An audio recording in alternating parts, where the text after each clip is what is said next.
Live here.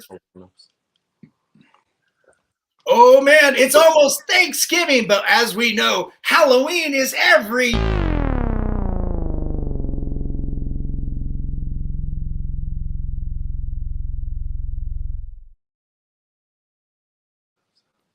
This is COFOH Live Undead. I am your host, Daniel Crosier, and I am joined by the amazing Horror Husbands. Oh!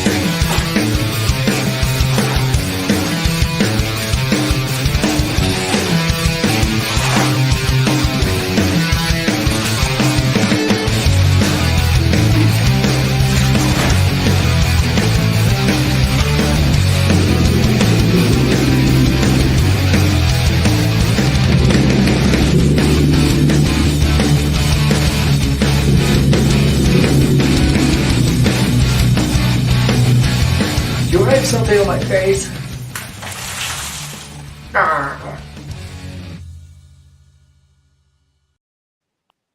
Oh, Ryan and Michael Dean, how are you guys? Hey, doing well. How glad about you? To be here. It's thanks for coming on the show and spending your evening with me. As I mentioned, before we went live, I came across your TikTok and some of your review of Colorado Festival of Horror, and went down a little bit more into that rabbit hole of TikTok, and saw some more of your reviews and talking about what fans you are of horror, and it's very sweet and very endearing.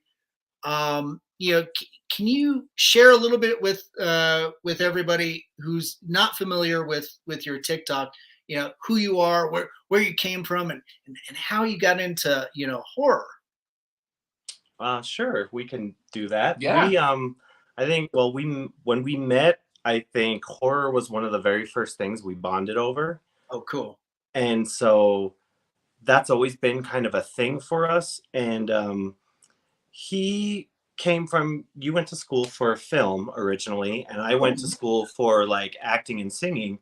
And so we've always had that creative part of our lives, and obviously our lives took very different turns, and he's a social worker now and I do mortgage lending, but we still have that creative bug and want to be creative, and we still have such a passion for the arts and horror especially. And so we just decided, like, we love it so much, and we have some friends who get it and some friends who don't get it, and we were like, there's a whole sea of people out there who will get it. And so we're just, we wanted to kind of hit that creative nerve for us and just do something fun with what's fun for us. And just because we love horror films so much, and we know that that's a place where we just that's ultimate bonding for us when we get to watch these movies together. And we realize we're lucky because we know not all couples are like this. Yeah. And us happening to be, different because we are a gay couple. My dad had been bugging me for years to say, oh, you and Ryan, you need to do a TikTok. You need to go on there. Like as soon as TikTok came out, and we resisted it. We were like, no, I can't do that. It's going to take over our lives. It's going to be too much. And then, we finally realized it's like, we love this. We love sitting around talking about these movies. And, we never knew. We don't know if anyone's going to care or they're going to watch, but we knew it was going to be fun for us. And we figure, hey, also if we can be part of visibility, like so people can see that horror fans come in every shape or size. Yeah. That, we could do that and also have a little bit of fun. And yeah that's why we love it. Oh, that's fantastic. Yeah.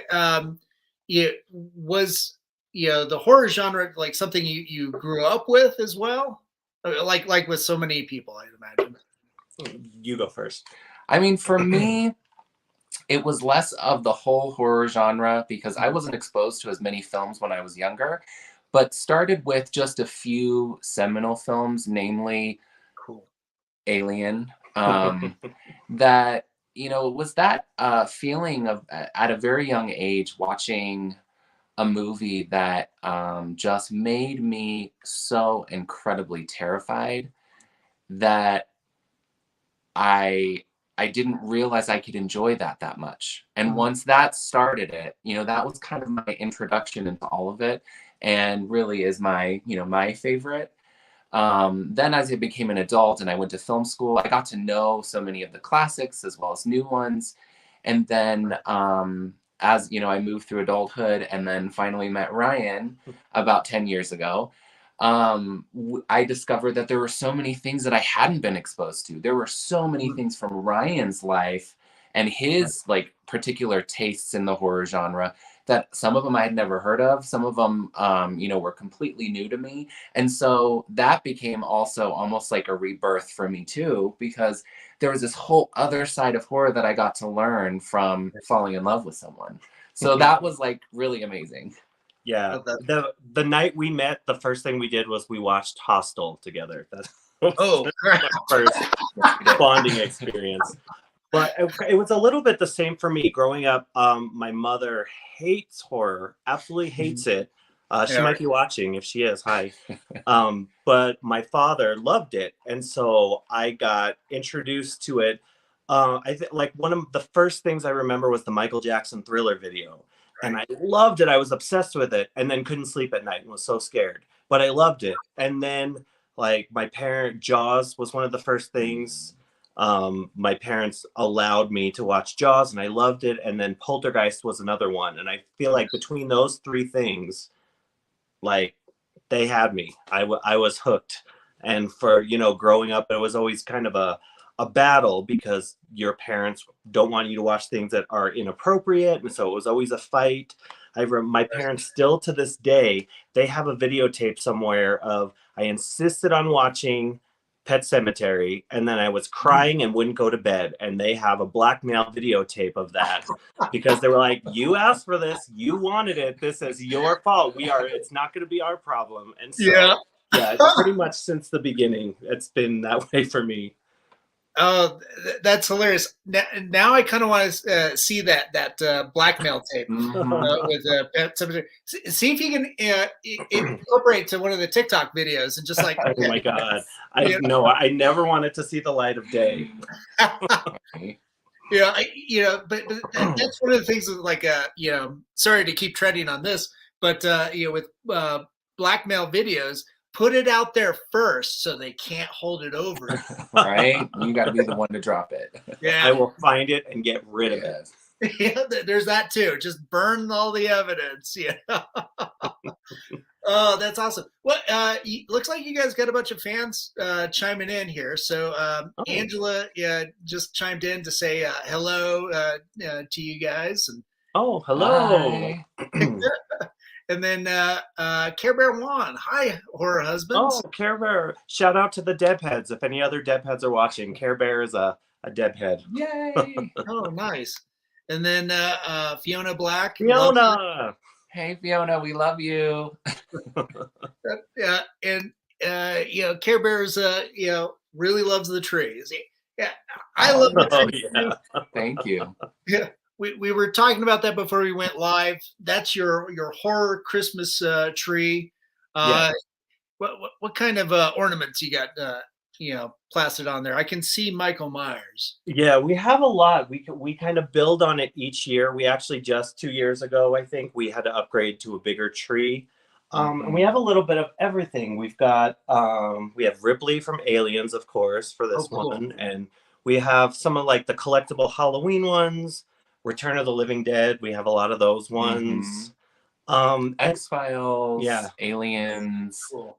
And we also actually, we are the gay couple, so we have some pop divas mixed in with the horror stuff. Doesn't really work, but we have a Mariah Carey, we have a Celine Dion somewhere in there. And you can't see him, but we do have a Krampus elf on the shelf at the very top. Yeah.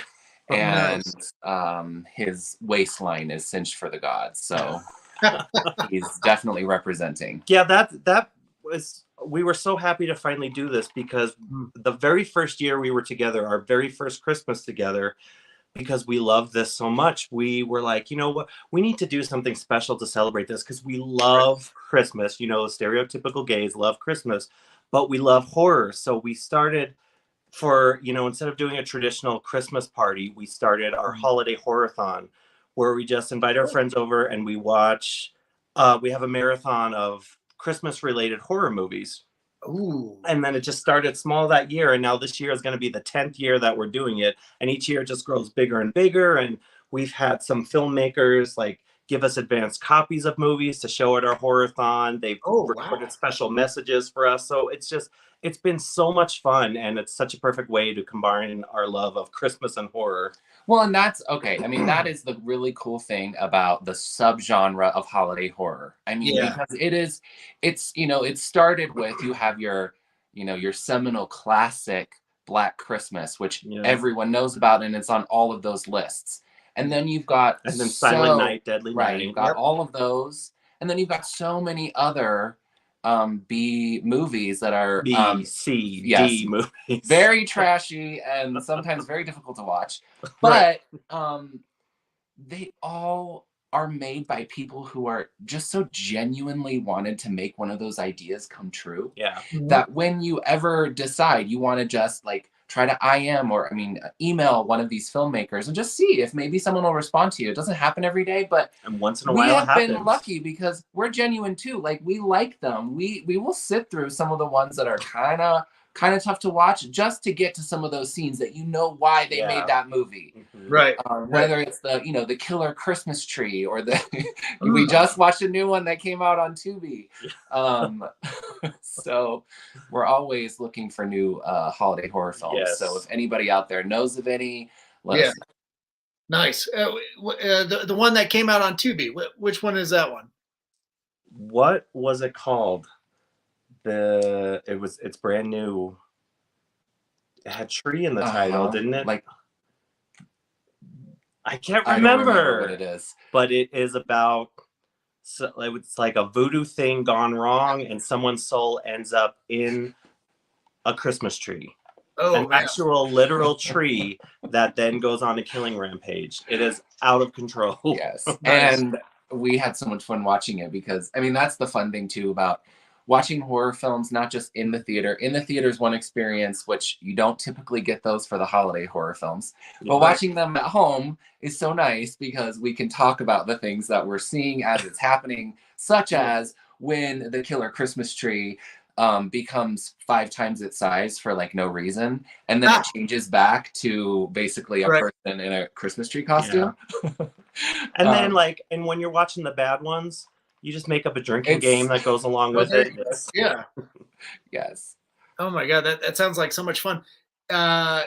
Is there any way to obtain an invite for that? Because I think that would be a lot of fun to participate in. Of course. Yeah, definitely. Of course, and during the pandemic, it was so sad. We were pretty strict during the pandemic. We didn't see anyone. We didn't hang out with friends for almost 2 years. Like, it was rough. And we were like, we can't miss this. This is too important to us. So we found a way to do it digitally. And so and that was really cool too, because we got to invite people who don't live here, who have never gotten to experience it. So we have not skipped a year yet. Nice. And you would always be invited. And you're here, so you're not that far away. You can come down. Oh, nice. Where in Colorado are you guys? We are Colorado Springs, north side of Colorado Springs. Oh, okay, sweet. Okay, yeah. So Manitou Springs, as we were talking about, earlier. That's just right next door to you guys. Yep. That's awesome. Yeah. God, that's pretty interesting. Yeah, with the holiday films too. Like, another piece of that subgenre is like the Thanksgiving horror films. There's there's only a handful that come to mind, right? Because it's not as I think it's not as accessible as Christmas, but it's just one of those like holiday traditions regardless. So like the Pilgrim is one on Hulu, and then I don't know if you two ever saw Thanksgiving. That is actually one I've never seen, and I don't know why, because I've always wanted to, because we obviously have a soft spot for any horror movie that takes place at a holiday. Like, I'm waiting for a Flag Day horror movie, because like it's just genius, because no matter how good or bad your movie is, there's always going to be a reason for it to come back around. Right. And Thanksgiving, I have a lot of admiration for those people, because it's not as atmospheric as Christmas is. Like Right. you don't have all the decorations and the music and stuff to create the vibe. So I think that's really cool. And then was it last year or the year before that Black Friday came out, which is kind of Thanksgiving slash Christmas, and that's right up your alley. That's a good horror comedy. Yeah, with Bruce Campbell and Yeah. I can't remember the rest of the cast. Devin Sawa. Yeah. Oh, that's right. Devin Sawa's in it. Yeah, that was a fun one. Final Destination. Yeah. Yeah, I saw it when it came out, and I think I saw it, that weekend. It was a lot of fun. But like with Thanksgiving, that's a hilarious turkey revenge, puppeted movie. So there's the first one. We have to see it. But it's got a sequel. It's part 3. So the turkey goes back in time to kill the filmmakers, so that part 2 never happens. That's awesome. It's not surprising. We have to see it. That goes right along with the killing tree. Yeah. There's some amazing, absurdist, kind of, horror B movies, like that. God, yeah. There's and then like moving ahead of like the Christmas movies, there's the New Year's Eve movies like Terror Train and God, I know there's a few others, and there's that other one we watched. There's a gay one. Okay. It's called Midnight Kiss or something like that. That's kind of like a New Year's Eve slasher, and that one was really fun too. Last few years ago, I think, but that's a fun one too. Midnight Kiss. I think that's. I mean, someone watching might be able to correct us if we have the wrong name, but that was a fun one too. We should have been better prepared with these titles for you. Oh, that's all right. It's these type of conversations that kind of get the juices going and everything. Of course, if you talk to me long enough, you know that my synapses aren't always firing all the time, and so I'm missing the mark. But yeah, that sounds like such a an awesome time with doing your in-home film festival. Is it do you guys like do like a big like potluck or something like that, or is it just like drinks? What's the setting like for that? It is a little bit like that. We kind of prepare some things like hors d'oeuvre kind of things, and have lots of drinks for anyone who's drinking. And then we have people who come to drink, we have people who don't drink, so we always try and come up with like some kind of fun horror Christmassy new cocktail each year that we can make. We usually try and turn at least one of the movies into a drinking game, which that always goes over really big. And it's just kind of a big party. And we have real timid horror watchers that have a hard time with certain things.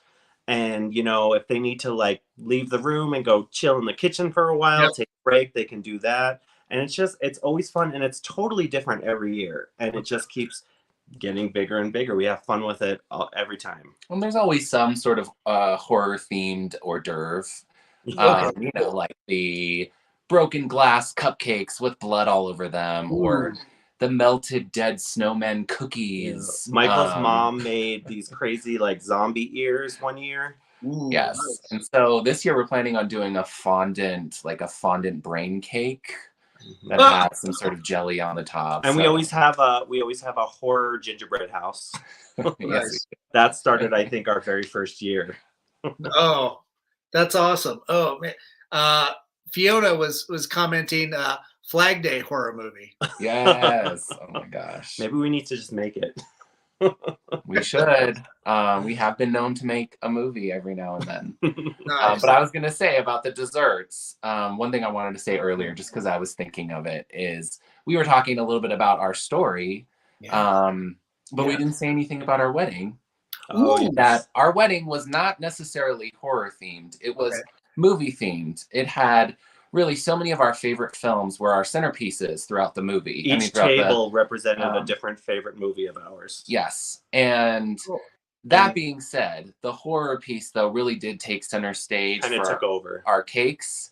When we got married, we knew that we wanted to do cakes representing our biggest inspiration as far as what horror was concerned. So mine being Alien and Ryan's being Halloween. And so we did some research. We found this cake maker in Denver. Valhalla Cakes. Shout out to them. So amazing. And we had seen that she had actually been on TV on the Food Network on one of those baking challenges. And so we knew she was going to have the right aesthetic to make a very realistic looking cake. So mine was a alien egg with the face hugger popping out of it.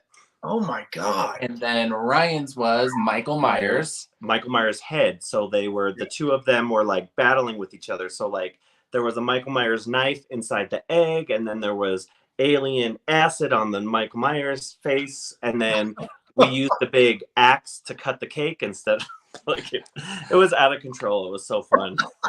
Oh yes, with a Halloween remix playing in the background. We had a life-size Michael Myers there at our wedding for people to take pictures with. We were just ridiculous, but we were like, hey, you know, we didn't know if we were ever going to get the right to get married. So when we got the right, we were like, this is going to be our wedding. It's going to represent us, and that's what we did. Oh, and loved every minute of it. And you know what? The fact that our cakes looked as good as they did and they actually tasted good, that's the sign of someone really good, because you know, that could have went totally wrong in the taste department, but they looked amazing. Wow, that sounds like so much fun. That sounds like one of the best weddings I could ever imagine, you know, going to. That man, that's awesome. You know, hopefully after this, you can share us some photos of the cakes. Oh, definitely. Oh, absolutely. There's a video of our cakes on our TikTok that we posted kind of recently. If anyone wants to see it's a fun one. Oh, cool, man. That's awesome. It looks like Ann Jeanette chimed in. It's great to see you know, friends. Daniel, I feel my worlds are colliding. Oh, Ann Jeanette. Oh. Thanks for joining. I know she's doing a social media cleanse right now, she told us. So she's breaking the rules for this. That's great. What you know, having you guys on here, it's well deserved to break some rules, right? Exactly. Nice. The so with your TikTok, you know, doing, you know, all these fun videos. I mean they're a lot of fun. The COFOH one, you know, Ryan, where you're dancing. My God. That's another shout out to the Deb heads, because we were dancing to Debbie Gibson. Nice. That was a lot of fun. I was just like, oh, maybe we're missing a dancing component at COFOH. Hey, you know, we could bring it. We definitely could. Some kind of dance contest. That's when we were kind of pre-gaming before the screening of Terrifier, and that was us getting ready. Nice. Yeah. We had David Howard Thornton and Damien Leone, you know, from Terrifier out this year. How was you went to that screening? How was that for you? It was awesome. It was so cool to just listen to them talk about the making of the movie, and they also teased the new one, because that was just a couple weeks before the new one was coming out. And I just love seeing people who just do it for the love of it. They're obviously not in it for the money. They just genuinely love what they do, and that's why they're so good at it. And it was really fun. There were a lot of technical difficulties when they were trying to start the movie. Yep, I heard about that. That was the only downside, but they were just such great people, so personable. We got to talk to they took questions from the audience, and then we got to meet them, you know, at their tables earlier that day. And it's just like stuff like that is what really gets us going, because we love this stuff so much. It's so much a part of us that we love these opportunities to go and, you know, be a part of it with the actual people doing it. Well, and the thing that I love about it too is when we went to like the Q&A, is like those, to me, those are the kinds of stories that stick with you. It's like, you know, like, I don't know, you could go to a lecture, you could listen to someone give a talk. And a lot of times it's like, I don't always get that information stuck in my head. But when it comes to some of these movies, it's like you bring it back to when you're going to go see it later or when you've already seen it. And then you learn that little story about how they made that one particular scene, or how hard, like, the director Damien, like how hard he worked on some of those elements and what inspired him to take it from the first film and like seeing some of the things that really got audiences going, and wanting to top that in the second film, and just kind of his process of kind of thinking about it and going from that part to where we are now, and who knows what he's going to come up with for the next movie. I would be scared to know. watch it. I will be scared to see what, because now they have an even bigger audience, and they're going to want to step it up, and I don't know how they're going to do that. We'll see. Yeah, that's it's pretty exciting to see this, like, kind of mythology happen, on screen, and even before like Terrifier, Damien Leone had I think it was his anthology film, All Hallows Eve, and that was the first time we saw Art the Clown. Yeah, it was presented by a different actor, but still is the first on-screen presentation of art. Yeah. And that was pretty terrifying too. But I think like with somebody like David, who brings a physicality to the performance, and I think he also has, if I remember right, he has a background in mime too, that I was like, oh, that lends to that extra creepiness that character really needs. It was so meant for him. Yep. Yes. Very he has so. A terrifying sensibility about the way that he plays with his face and a lot of his movements. But another thing is, I think you had mentioned to us earlier just how nice of a guy David Howard Thornton is. And we saw that immediately when we, went to his table and just chatted with him briefly. I mean, just such a sweet person. Just like what Ryan was saying, it's like, how is this the same guy? Right.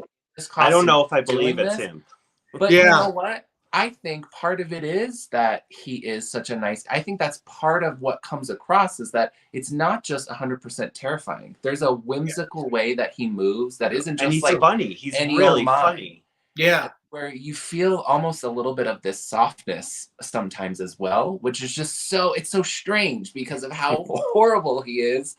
And how crazy audiences have reacted to that movie.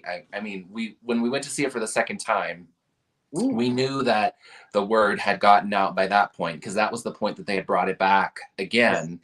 And so many young kids were sneaking into the theater on a Friday night, and some were sneaking right back out.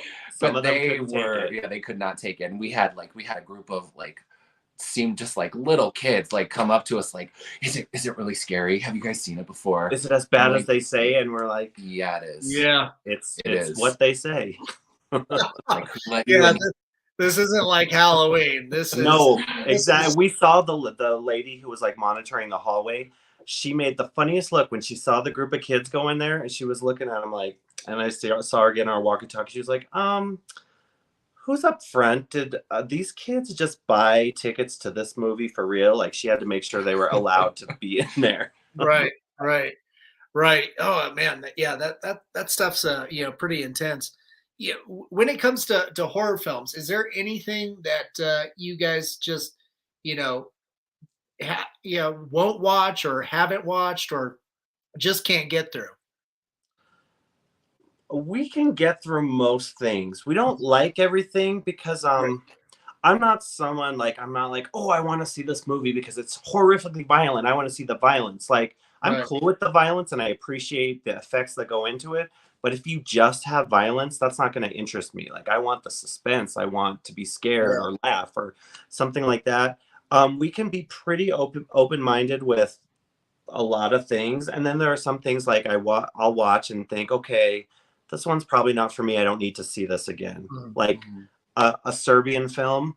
I don't think I'll ever watch that again. I heard people talking about it and was like, okay, we love horror. We need to give it a chance. And he fell asleep, didn't see almost any of it, and stuck me alone watching it. Yeah. And it's one that I couldn't get out of my head, but not in a good way. Right. And so I just thought, okay, there's an audience out there for this, but it's probably not me. Yeah, And I unfortunately saw that one too, and yeah, oh, man, that I think that's My commentary. feelings exactly. Yeah. well, the same goes for me for Cannibal Holocaust. Like for me, Right. The animal thing. if anything, the animal thing is Yeah. very tough for me. A lot of times I Me don't know too. why that is so difficult, but like I don't care about the humans, but when an animal Exactly. gets hurt, it bothers me. Yeah. Yeah. We were at the Stanley Horror Film Festival a few years ago when they still had it in Colorado, when it was still called the Stanley. And we saw a short film in one of their short film series. And basically this film is about a little boy who kind of begins on the process to becoming a psychopath and is, starting small with like insects and then all the way up to larger animals. Yeah. And he can tell you just how upset I was because I kept looking. We almost over wanted to to leave. It was hard. And I was like, I'm going to get up because I am really uncomfortable. And I never get like that. But I was like, this doesn't feel right. And then it was such a short film that it ended, credits started to roll. And I was still just kind of breathing really heavy. And then I looked on the screen and it said, no animals were harmed in the making of this film. And I swear to you, that was so hard for me to believe because it looked of so the good. filmmaking. And then, when I stopped, I was like, that is why they made that movie, because they wanted people to feel something. And that, despite the fact that that's not something I would voluntarily watch again, I can respect that someone did that to me, that someone, because of their genuine artistry and how well they crafted those shots. I thought, someone who's seen so many movies myself, I thought every piece of that was real. And that's the thing. We watch these movies. We want to feel something. Like even with the bad movies, like you can watch it whether it's terrible acting, terrible story, or effects or whatever. But if it makes you feel something, like sometimes that's just laughter or like some element of it, like gets to that emotion of you. That's what I love, and I love that with all movies. Yeah. I think you also have to sit there and it's like, why do I, if not everybody will do this, but kind of that self reflection on why does this disturb me or move me in such a way? What about it? And like Michael, to your point with seeing animals this way, it's like it's because the filmmaker wants you to realize, hey, these are living animals and they, we need to, have that visceral experience towards them. Because if we're just passive, all these atrocities will happen to these things, in real life. So that, I think that can be like, some level of reflection. I was that way with, Cannibal Holocaust as well. I saw that as a midnight movie like 20 years ago when I was in art school, and I could care less about this stupid kids that were going into this place that clearly they shouldn't have been and messing with this their own fault. This culture that they had it coming. But the on film or on screen killing of these this turtle, and I can't remember this. It was like a rodent or something. It was like, oh, so horrifying. Yeah. But I think there was some level of intent there, but clearly they were doing that to real animals, and it's just like, oh my God, why don't do that? It's like, don't do that. That's what was horrifying about it. Yeah, it was so unnerving. So, and then kind of jumping up to like some of the contemporary torture porn, like the Saw movies. And it's like, what interesting premises, but at the same time, it's just like, but it eventually becomes watered down, and it's just like kill for the sake of kill, and it's just like, it kind of takes me out of it, and either I get really bored or just lose interest. Because storytelling is something I'm much more interested in than just the spectacle of it. It has to have, I definitely agree with you that it has to have all of those components, because when you're watching something just with shock value and it's not doing it in a way that really pulls you in, Right. then it's not nearly as memorable because it Exactly. doesn't have that solid foundation. Yeah. Yeah. I also find too, like in terms of storytelling, that I need to be able to relate to the characters. Like, there has to be some kind of, Yes. yeah, I get that, a lot of horror films, you have all these characters, the victims and the villains, right? That end up being like all these shades of gray. But there's been a lot of them where I've seen so much of them are just shades of darkness, and even the ones that end up being on the end of the stick. Yeah, I'll use like American Horror Story as an example. Season 2, Asylum. Mhm. Just so many characters, and all of them just have all these bad, seedy backstories, and they've done terrible things. And when they finally meet their end, I'm like, I don't care. I have a hard time rooting for you.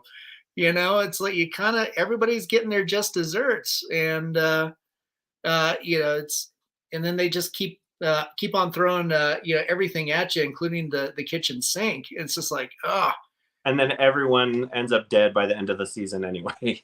yeah, it's just like, oh, Each season it goes that way, and like I'm really in it for a while, and then yeah, you're like, oh, everybody's bad, Right. and everyone's dying, and Well, yeah, when you start to realize the formula, you wonder as you're going through the season, are these people going to be gone soon? They're all Right. going to be gone.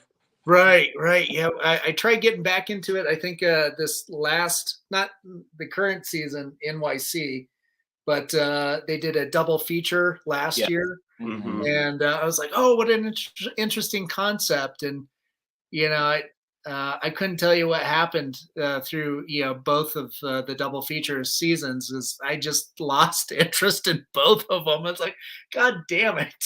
I liked one of first them, one. and Huh? not the other one. The second, Right. I couldn't You didn't get even through it. finish. I couldn't get through That's it. the first time you didn't finish one. Yeah, But I think that's like you were saying about the characters. Those end up being my favorite movies when I'm watching the character, because if it's a Yeah. horror movie, death is coming. And then if someone dies and you're like, wow, I feel sad about this. Like they got to Right. me. I'm sad that like those end up being my favorite, where I develop a connection or an attachment to these people where it actually is emotional when they die. I mean, there are other ones that are super fun and just everyone dies and you don't care about anyone. But then the Right. ones that really stick with me are those characters that like you're so rooting for them, and it's really Yeah. emotional if something bad happens to them. Those are my favorites. Yeah, I think there was I can't remember if it was uh, Scandinavian or Norwegian, but the vampire film Let the Right One In. Yes. Mhm.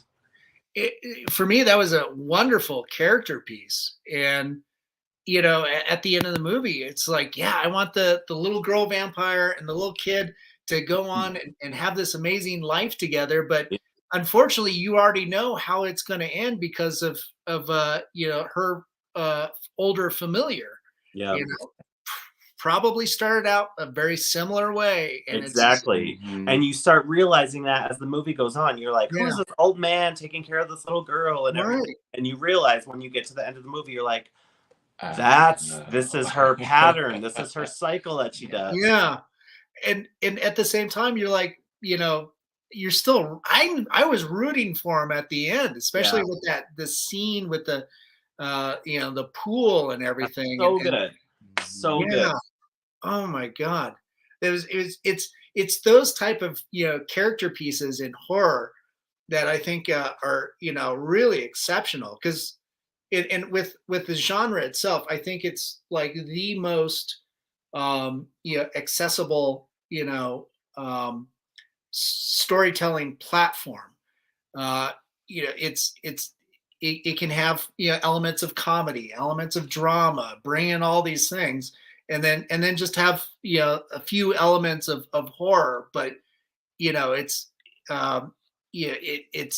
it's very accessible, and to the point where you're going to remember that film, but you might not remember the dramatic darling that won all the awards and got the Oscar this year, Yeah. but next year it's nowhere to be seen. But your entry point, is this other film that didn't get as much notoriety, but man, it's still getting rented on well, I'm dating myself, on the video store shelf, now on streaming, and gets all those views. It's constant and it's timeless, and a lot of these are cautionary tales, but they're also like immediate reflections on what society is going through, and needs that commentary, and has to be taken to those dark places. It's like, yeah, don't let things get to this point. It's so true. And then these, like you said, these movies in particular are so enduring because the horror community is so passionate and they're so loyal, and they just love it for the love of it. And that's why these movies, like we're talking about, the ones that are tied to a holiday, they come back every year. You see people posting about it, and people have traditions that, every St. Patrick's Day they will have a leprechaun marathon, and things like that. But it's also interesting too how with these like really beloved, you were just talking about how with horror, like the fans are so dedicated and like just so into some of these characters with some of the most beloved films. Well, history really does repeat itself all the time, right? Like you always see that these films are remade and they come back. And it's really funny too, because it's not just with the films themselves, but it's also with like reactions. For example, Halloween Ends is, how divisive that film is for within the community is part of it is because of how devoted the fans are. But this has happened before. This isn't new. Halloween 3 was the exact same thing. And that's exactly when the movie starts and you see the titles. It's that in the same font as Halloween 3. It's Halloween 3. They are telling us right now that you are in for a ride. It's not what you expected. It's going to be something totally different. Okay. So I kind of love that we get to experience that. And it's fun to see people's different opinions. You've got the TikTok universe out there. I mean, horribly hated. There's so many people who just like absolute trash Halloween Ends, and then you've got people standing up for it and people talking about like the different things that they loved about it, enjoyed about it, and are intrigued about it, and why they want to watch it again. And I love kind of like being in the middle of all of that and just like hearing and seeing that, especially when people if people want to have a conversation. I really prefer that it's less of like vitriol and like negativity, which online and TikTok can be that way all the time. It can be a really scary space for that. And that's one of the reasons, like with our channel, why we don't we might have an opinion, like where we're not always going to say we loved everything, but we don't feel it's like necessary to like go online and be like, this was trash. And this your film, your thing that you worked so hard on it's nothing, and it doesn't deserve.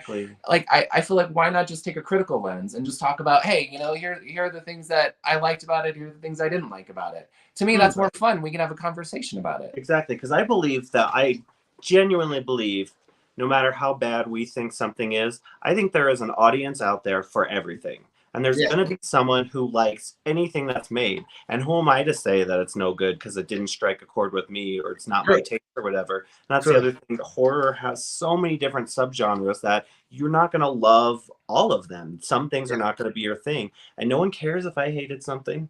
Like, I'm a guy in Colorado Springs that loves horror. No one cares. So if I just really hated something and I have nothing nice to say about it, I'm not going to go on TikTok and talk about that because no one cares. But if we're excited about something, and like, there's just so much negativity out there anyway that we don't need to be a part of that. We would like to be something that's positive in the mix.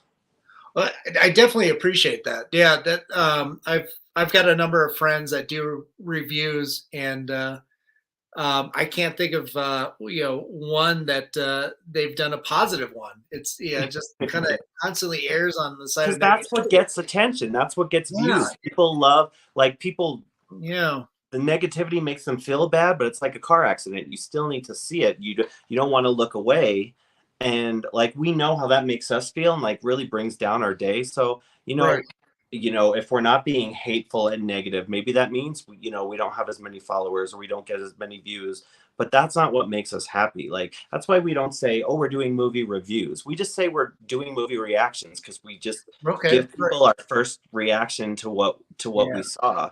And that's what's fun for us. And, you know, hey, my degree is just in film production, not in critical studies. So, see, we're not qualified to provide a review. Not qualified. But you can don't have the clearances. you can talk about the the technical aspects, Michael. Yes, I could. Oh, and he does. Yeah, that's awesome. Now, as a gay couple too, what is it about that you like about horror films, and what does like the horror genre really need to amp up to support more being more inclusive?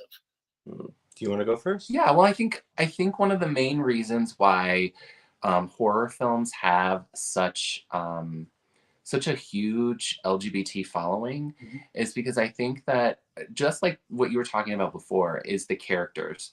Yeah. There are so many beloved characters within some of our favorite horror films, whether they're on the side of the killer, or the bad side, or the side of like the final girl. Obviously, the final girl is something that a lot of gay people, especially gay men, can identify with.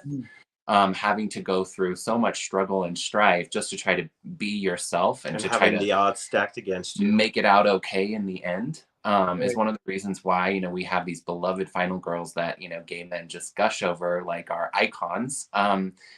And I think that that character piece is such a huge part of it, because you talked about what makes the good characters. The good ones are the ones that have that mixture of lightness and dark, and have where you are able to see them go through a struggle. And so many LGBT people, go through their existence, go through so many microaggressions and discrimination that it's like you almost don't feel like you have a voice sometimes. And when you watch something, when you watch a genre that can kind of like give you a little taste of some of that fear, give you a little bit a taste of some of the like the terror, because part of you likes it, because you like watching horror films, but then also helps you see like people who have maybe gone through a similar experience as you, then you really start to root for them, and then that's what kind of creates that icon. And then on the other end of things, even with the our famous killers, like you've got so many of them, like Michael Myers and Freddy Krueger and et cetera, et cetera. Some of it too is about the power. I think too about being able to watch a figure kind of like own their power and take that, like sometimes take that power back. Okay. Watch a villain kind of coming to their own in certain horror films. So I think there's a lot of reasons why gay people gravitate to horror films. And I think it's hard for me to say what I want to see. I think maybe having more LGBT characters that are even in mainstream films that are not necessarily it's a gay film, but maybe have them have a little bit more substance. And I think we've been seeing that happen. Definitely. It's happening more and more. We're getting the foot in the door. Definitely. And that's all I want, is because if you go back through, just film in general, back through time, gay characters started very much as a caricature. And, over time have, lots of films have made lots of mistakes about portrayals, including lots of horror films. But I think they're getting a lot better. And then I think there's because filmmakers know there's an audience for specifically gay films, those are starting to happen as well. And those are getting better, moving from some, D movies to B movies, and hopefully, we'll get some A movies. Yeah. Well, that's fantastic. Yeah. I think, one of the tropes too is like when it comes to horror, so many, marginalized, groups are usually, referred to, or there's an allegory of the killer or the monster or the outsider and stuff, and it's I think to what you're describing, it's definitely very important to be conscientious of that and break those stereotypes, those tropes, and create a more inclusive environment and have a lot more fun. Because man, it's a big sandbox, and it's only a lot more fun if you invite all your friends. Exactly. Yeah. Because if it's a movie that is wildly inappropriate and that's the tone that it already sets, I don't care if the gay person is a stereotype in the movie, as long as they get a good death scene. You know what I mean? Like, as long as we're at the table, come Right. on, like, make Right. it good. Right. Because we all have that friend who, doesn't have the substance and you're waiting for their death scene. That's hilarious. So we're almost out of time, but my partners at COFOH, I think they would be interested to hear your take on COFOH and what you would like to see us do in the future. Oh, that's a really good question. Well, we had a blast. You can tell from our videos we had a blast. Yeah. Hence the dance party. But Yes. Yes. we love the guests. We absolutely love, because at the core of it, like we're the movie people. So we love the guests from the movies, the directors and the actors, and getting to talk to them and watch their movies with them. Like we attended the screening of Hoax, which was so fun to like sit next to the filmmaker and watch the whole movie with them, and they get to talk to them about all the ins and outs of the movie. We really liked that. We loved the artwork that we saw, and when we ended up leaving with probably way too many things, what was his name? Phil Ray. Phil Ray. Right. He was our favorite. Like we amazing. got so much of his stuff, and it's going to be all over our walls. And just like we loved, meeting the other fans, like the ones who were nice and who were, accepting of us, and that was a blast. And some, when we're being totally honest, some of the movie screenings are a little difficult when they're in those tiny rooms and, in the tiny seats. When you were in there, like, you really had to commit and be like really passionate about wanting to sit in those, chairs that they had in the really tiny rooms. And in the bigger rooms, it was a lot better. Yeah. Yeah. And like we saw on our side a lot of technical issues that I'm sure, as it goes on, I'm sure they're going to get better and better. But, we had 2 nights in a row where we went to like the late movie, and they ended up starting like an hour late because they couldn't figure out how to start the movie. Ooh. And so that, when it's already late and you have a pumped up crowd, I know that can be, rough on some people. We saw some people leaving and things like that. I just thought, what do you think? They had a lot of cool things where you could pick and choose what your thing was. They had the costume contest, they had artwork things. Yeah, I mean, I think it was a really, really fun experience. We had such a great time. Like Ryan said, the artists were like some of my favorites. I was super inspired by not only Phil Ray, but there was a duo who owns a company together, and they were one of the exhibitors, and they had these just amazing horror tumblers, and it kind of like opened me up to this whole world of horror tumblers, which I wasn't really familiar with. I had no idea, and it's like such a big business. So many people make them. Nice. And hers were 3D, and Cool. I think just the opportunity to be in that space and be inspired. I was talking to some friends recently just about like how like we both work from home, and we do a lot of stuff online, but then sometimes that leaves us without like interaction with people like in our day-to-day basis, like actually seeing people in front of us. And I was saying to our friends, like one of the things I loved about like going to the Colorado Festival of Horror is like it's part of our community because we're from here, and so many of the vendors are from here. So many of the people who came, have haunted houses that we didn't even know about. There were, some things that we learned this year. So we're going to be kind of going to some more next year. And then it's an opportunity also to like, kind of get back into that mode of just talking to people again, walking up to someone's table. And there were several artists that I did that with. And I'm not like always that kind of person. Like I'm very shy. Both of us have a very introverted side. And so seeing myself do that was a reminder of why that's so special, that you can walk up to anyone, compliment them on their some of their amazing costumes there, and strike up a conversation, learn that you have something in common. And it's just a really great feeling. Cool. Yeah. Oh, that's awesome. We will be coming back for sure. Yes. Excellent. Excellent. Yeah, I can't wait to see you guys in person and see more of your TikTok. And for everybody that tuned in, go to their TikTok page. It's scrolling right down below there in the banner. Obviously do it after the broadcast, but yeah, give Ryan and Michael a follow. You will not be disappointed. It's thoroughly entertaining. I find you guys absolutely uplifting when I follow you on your TikTok page and see you post new videos and stuff. It's a lot of fun, it's I definitely appreciate the two of you coming on the show and talking about your experiences and giving me the opportunity to kind of gush about horror with you as well. So yeah, definitely had a good time chatting with you and learning more about the two of you on this. But thanks you guys. Thanks for being here. Thank you for inviting us. This was fun. Thank you so much. This was a lot of fun. Oh, good. Thank you. Stick around for a few minutes while we sign off. And oh boy, we got some more comments that came in.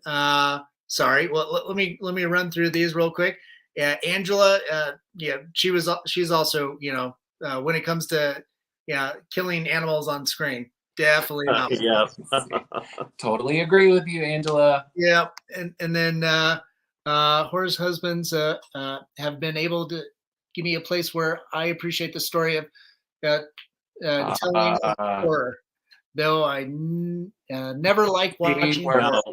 We've been working on her. We're always working. We're always working on the and non-horror people. And Jeanette, we met through our wedding. She was our wedding photographer, and then it was just totally meant to be. We just clicked with her immediately, and have been friends ever since. Oh, that's awesome. And then Jason just chimed in. Awesome show. Love you guys. Oh, hey, Jason. Love you, Jason. Oh man, yeah. It sounds like you guys got a lot of fans. So hopefully you'll be able to grow that TikTok and more presence, and we'll see you out more shows and more horror related events. Definitely want to see more haunted house reactions too. Oh yes, they're so fun. Those are the best. Yeah, most definitely. Cool. Stick around for a few minutes, but wanted to say thanks to all our sponsors and our friends out there, to Mutiny Information Cafe. If you're starting a revolution, make sure you're caffeinated. And of course, our friends at Hellfire Entertainment. Thanks for rebroadcasting us on your social media, Groovy TV, and of course, Alien Donut Films. To Angela and Bill over there. Thanks for putting up with me. And of course, to our producers, Amanda Armstrong and Stefan Santa Cruz. And to everybody that tuned in, thanks so much. Have a good Thanksgiving next week. We do have one more show. That'll be with Tommy from Rocky Mountain Nightmares, a new show that's coming next spring, I think. But we'll find out more for that. That'll be our penultimate show to next week's Thanksgiving. And of course, definitely check out Thanksgiving, everybody out there. Yes. We're going to. If you love a good evil puppeted movie with an evil turkey, it's a lot of fun. It's really campy. From my friends Michael and Jordan Downey. So yeah, definitely recommend that. But yeah, everybody, be good, be kind, help each other out during these tough times, and have a fun and exciting holiday. Have a good night, everybody. Stay creepy. All right. Thanks. Bye.